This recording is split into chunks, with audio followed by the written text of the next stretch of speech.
Pai eterno, eu continuo te dizendo, precisamos de Ti, que a voz do Teu Espírito fale com liberdade em nosso meio. Me coloca a Teu serviço, ó Pai, para que a Tua voz ecoe aqui dentro dos nossos corações, nesse lugar. Queremos ouvir a Tua voz, ó Deus. Fale aos nossos corações. Abre os nossos olhos, os nossos ouvidos e o nosso coração, para que a gente te escute, te veja, te sinta. E saia daqui dizendo, eu escutei a voz do Eterno. Em nome de Jesus que nós oramos. Amém. Capítulo 3 do Evangelho de Mateus. Verso 16 e verso 17 diz assim. Capítulo 3 do Evangelho de Mateus. Verso 16 e verso 17 nos diz assim. Assim que Jesus foi batizado, saiu da água. E naquele momento os céus se abriram. E ele viu o Espírito de Deus descendo como pomba e pousando sobre ele. Então, uma voz dos céus bradou e disse, este é o meu Filho amado, em quem me agrado, em quem tenho prazer. Então, uma voz dos céus bradou e disse, este é o meu Filho amado, em quem me agrado. Em outras versões, a gente vai encontrar em quem tenho prazer e alegria. Amém. Quantas vezes, ao longo da sua vida, quantos momentos ao longo da sua vida, você se sentiu bem-sucedido ou bem-sucedida? Quantas vezes você olhou para si mesmo e pensou, estou satisfeito, me sinto pleno, estou satisfeita, me sinto plena?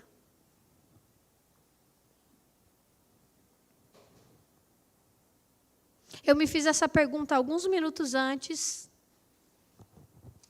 e pensei, meu Deus, não me lembro.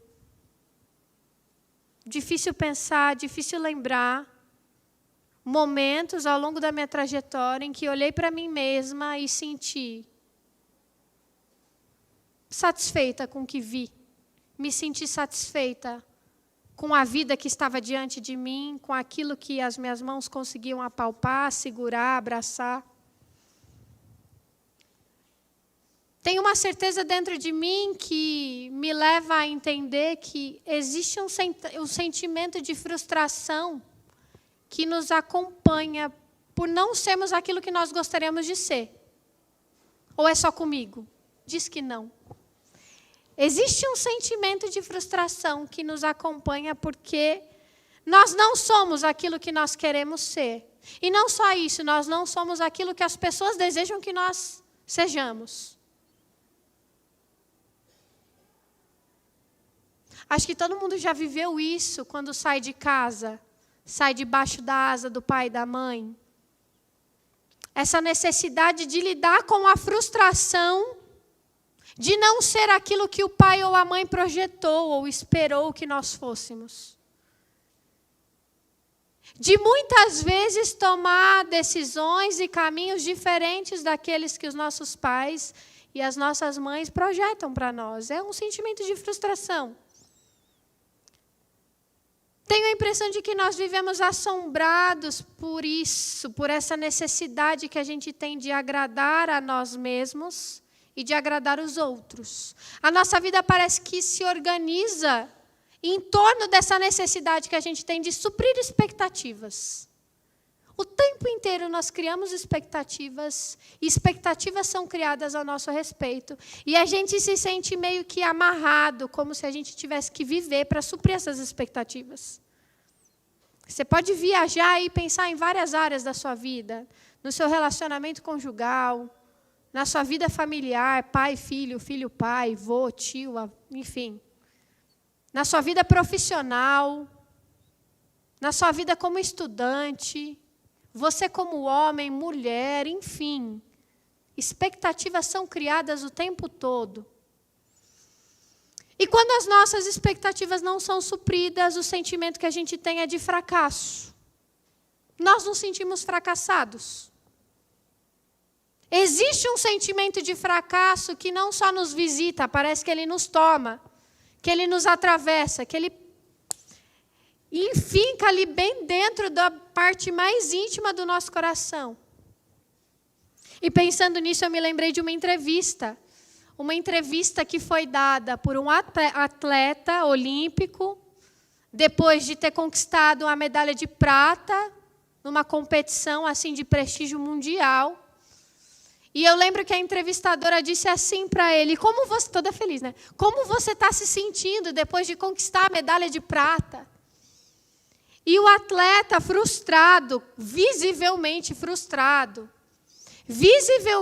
sentindo-se fracassado, disse à entrevistadora, eu não ganhei medalha de prata, eu perdi medalha de ouro. Eu não ganhei medalha de prata, eu perdi medalha de ouro. E eu sinto que a gente vive nesse constante, eu não ganhei medalha de prata, eu perdi medalha de ouro. Por viver sob essa lógica de suprir as nossas expectativas e essas expectativas que muitas pessoas colocam sobre nós, nós vivemos num constante estado de frustração, num sentimento de quem sabe que é fracassado. Essa angústia me afeta e me afeta bastante, vou confessar a vocês. Existe uma culpa que me acompanha, porque foi colocado dentro de mim, ou eu mesma coloquei dentro de mim, que a minha trajetória pela vida precisa ser impecável. E que para eu merecer cuidado e amor, não só das pessoas que estão ao meu redor, mas do próprio Deus, eu preciso ter uma conduta impecável. E todas as vezes, e não são poucas, que eu me pego vendo que eu não ganhei a medalha de ouro e ganhei a medalha de prata, eu sinto que eu fracassei. E eu sinto que a minha vida não é digna de ser vivida. Não sei se isso já te atravessou. Talvez numa escala menor, maior, em outro exemplo, eu imagino que sim. E eu quero anunciar a boa nova que foi anunciada a mim nessa manhã pela voz do Espírito Santo de Deus.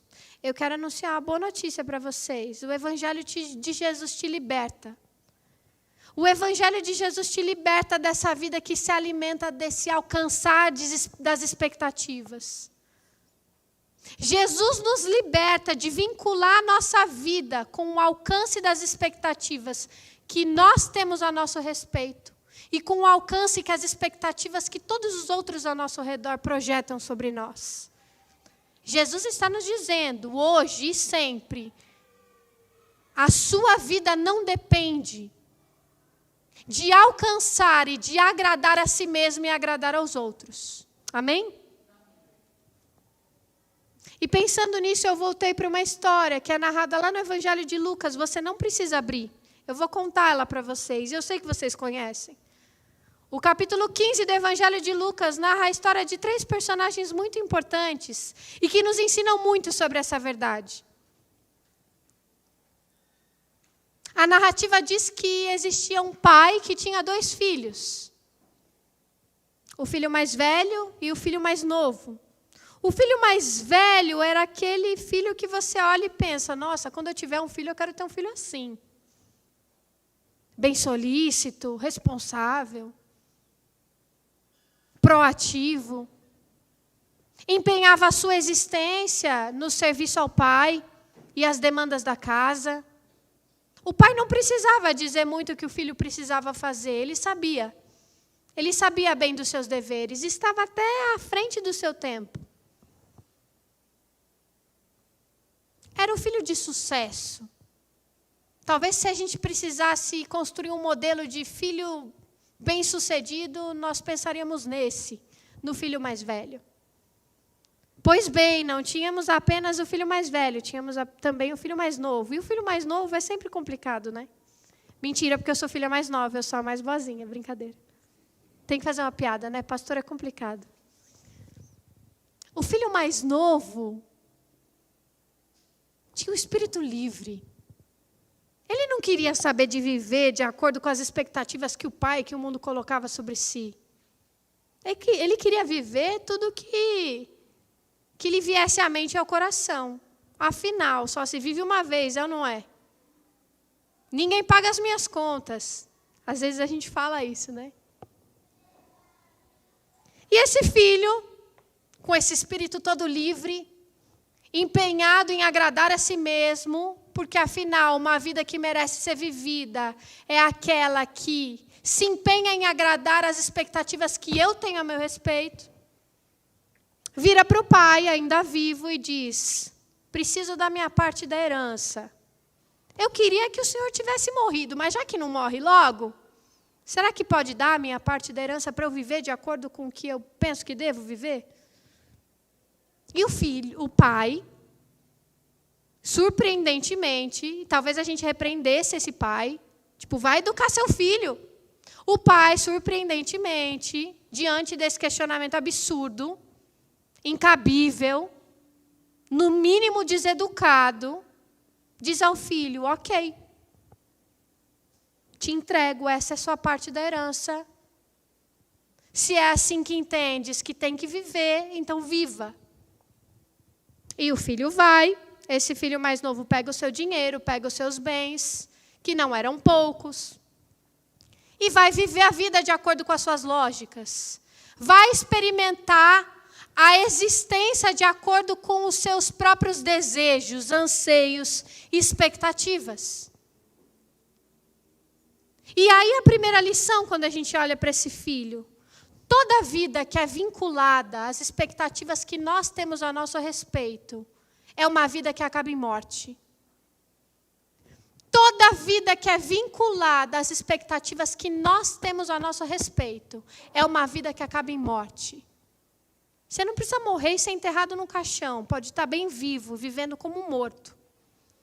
Vivendo uma vida sem propósito. Vivendo o que eu tenho falado aqui para vocês. Vivendo uma vida que acaba em si mesmo. E uma vida que acaba em si mesmo é uma vida que não merece ser vivida. Esse filho vai, desperdiça os seus bens. E é bem assim que a narrativa bíblica nos apresenta. Esse filho desperdiça os seus bens. E quando ele está lá no fundo do poço, consciente de que a vida que se vive de acordo com as expectativas que nós temos sobre nós mesmos não pode ser chamada de vida, quando ele está lá disputando alimento com os porcos, você sabe o que é alimentar um porco? Disputar alimento com um porco? Para quem não sabe, eu já fiz agropecuária, sim. Meu material escolar era uma enxada. E eu ia de botina de galocha para a escola. E uma das atribuições que eu tinha nos meses de férias era alimentar os porcos. E meu pai ia comigo.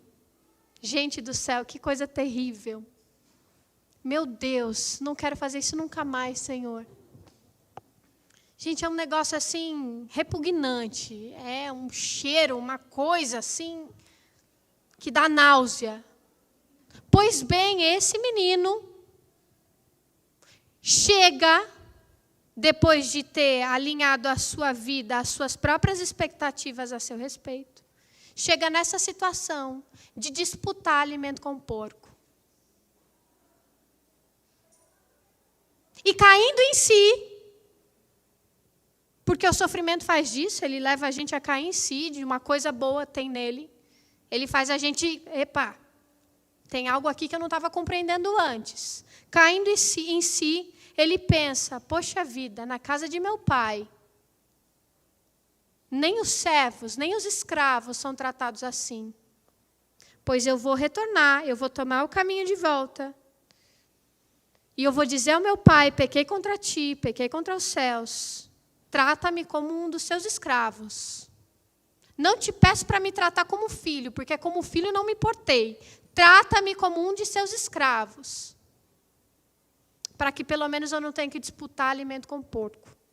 E a narrativa bíblica conta que quando esse filho está tomando esse caminho de retorno em direção ao pai, o pai já posicionado, esperando pelo seu filho, à vista de longe, e não só à vista de longe, não, ele não vai pegar uma cinta, ele não pega um pedaço de pau, ele não começa a falar um monte, falar alto: ah, você está voltando, olha lá, eu não te avisei? Não.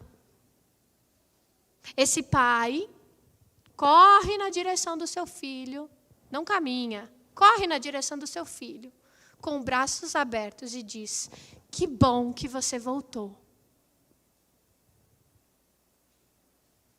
Então começa a organizar uma festa para celebrar que o filho que tinha morrido estava vivo, que o filho que tinha partido havia retornado, e isso era motivo de festa. Ele diz aos servos: restitui-lhe todos os seus bens, coloca o anel dele no dedo. E vendo isso, o filho mais velho, que estava se dedicando às suas funções de filho mais velho, o filho mais velho que vive frustrado porque vincula a sua existência à expectativa que o outro tem sobre ele, se deparando com essa injustiça, porque olhe para mim, diga que isso é justiça, segundo os nossos padrões. Isso é justiça, gente? Segundo os nossos padrões humanos? É assim que se trata um filho desse? Pois é. Pense então no filho mais velho que estava ralando. Esse filho mais velho retorna, vê uma movimentação na casa, uma coisa esquisita, tudo fora de ordem, fora de lugar, tudo fora das expectativas. E questiona os servos, o que está acontecendo? E os servos dizem: pô, o seu irmão voltou. E seu pai mandou a gente matar um novilho gordo, não é só um novilho bem gordo, porque a gente vai celebrar. Ele disse bem assim: o meu filho estava morto e voltou à vida. Vamos fazer festa. E a reação do filho mais velho é a reação de quem pensa: eu não ganhei prata, eu perdi ouro. A reação do filho mais velho é de tamanha indignação, de tamanha repulsa, porque não passa na cabeça dele que a vida desse filho seja acolhida e celebrada diante daquilo que ele faz, e que não corresponde às expectativas que um pai deve ter sobre um filho, que um irmão deve ter sobre um filho, que um filho deve ter sobre si mesmo.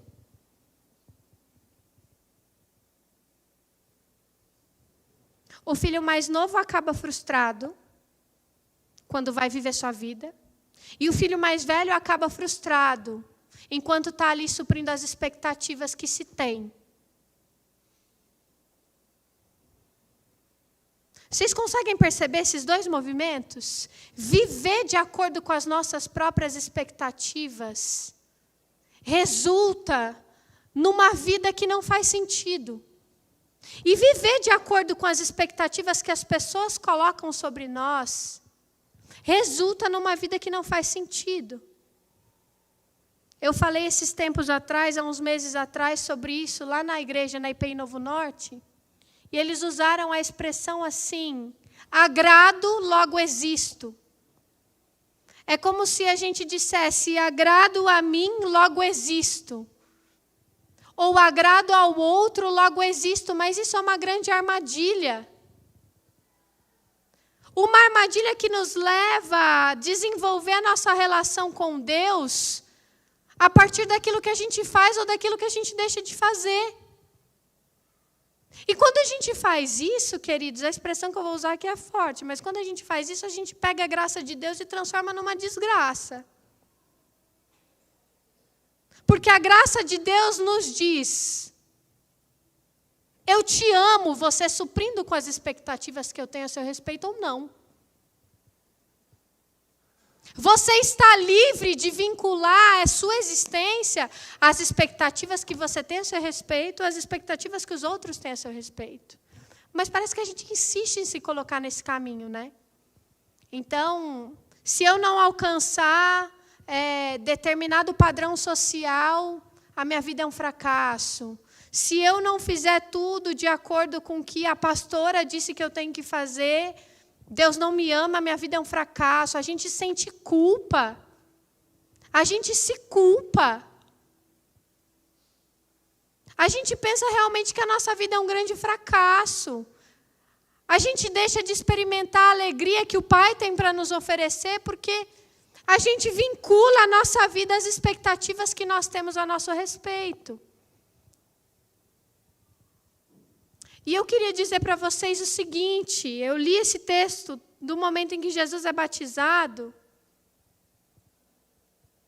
E no momento em que Jesus é batizado, existe uma voz que brada do alto e diz assim: você é o meu filho amado, em quem tenho prazer e alegria.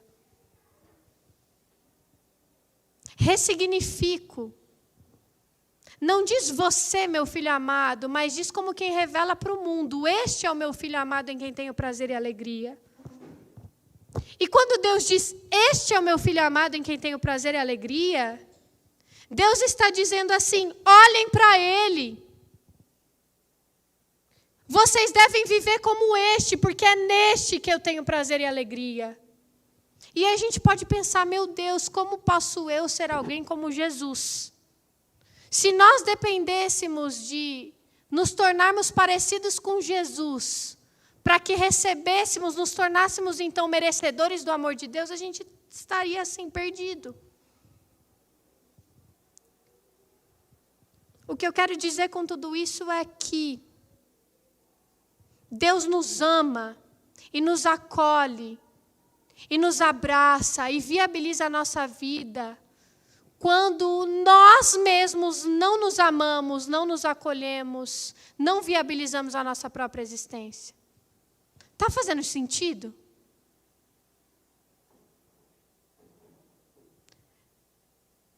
Eu estou dizendo para mim, estou dizendo para vocês: parem de vincular o amor que Deus tem por vocês com aquilo que você faz ou deixa de fazer. Parem de vincular o amor que Deus tem por vocês com aquilo que você faz ou aquilo que você deixa de fazer. Mas não tem como ser afetado pelo amor de Deus, ser afetado por esse amor desse Pai que corre na minha direção, quando eu não mereço nem que Ele me acolha como um escravo. Não tem como ser afetado por esse amor e repetir o mesmo erro que o filho mais novo tem. Vocês percebem esse movimento? Porque tem gente que fala assim: mas você está falando que Deus é amor, mas Deus também é justiça. Você está falando que Deus acolhe, mas e como que faz então? Pode viver de qualquer jeito? Cada um sai fazendo o que dá na telha? Não tem como ser afetado pelo amor de Deus e não olhar para Jesus Cristo e dizer: com este que eu devo me parecer.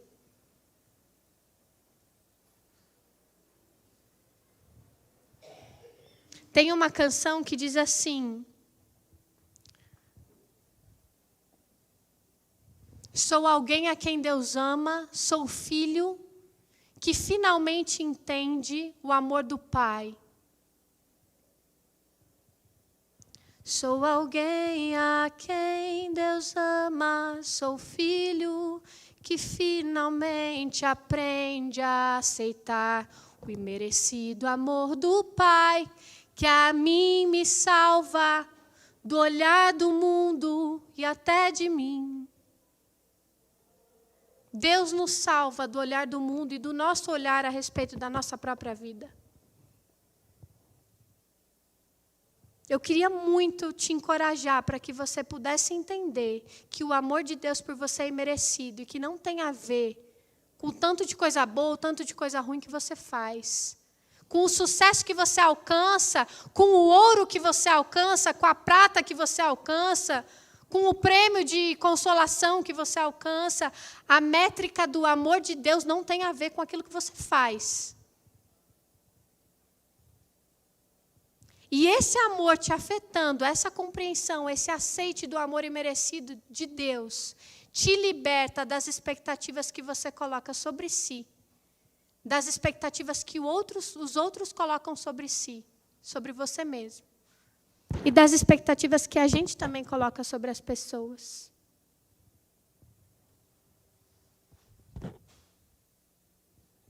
Que Deus nos dê a coragem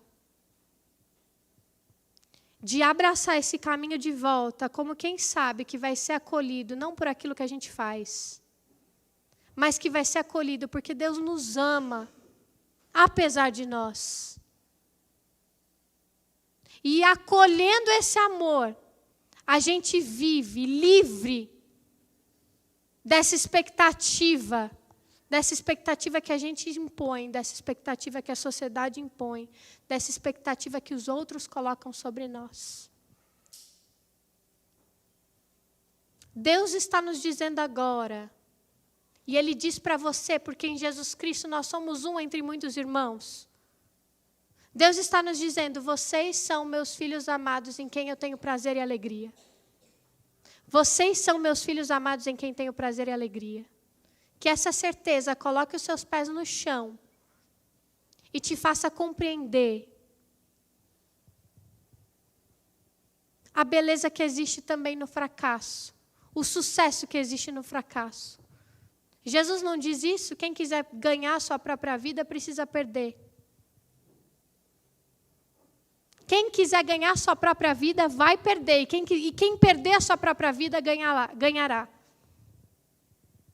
Jesus está nos ensinando que a lógica do amor dele não é sobre mérito, é sobre a graça que nos alcança, que nos afeta e que norteia a nossa existência. Amém, amém, amém.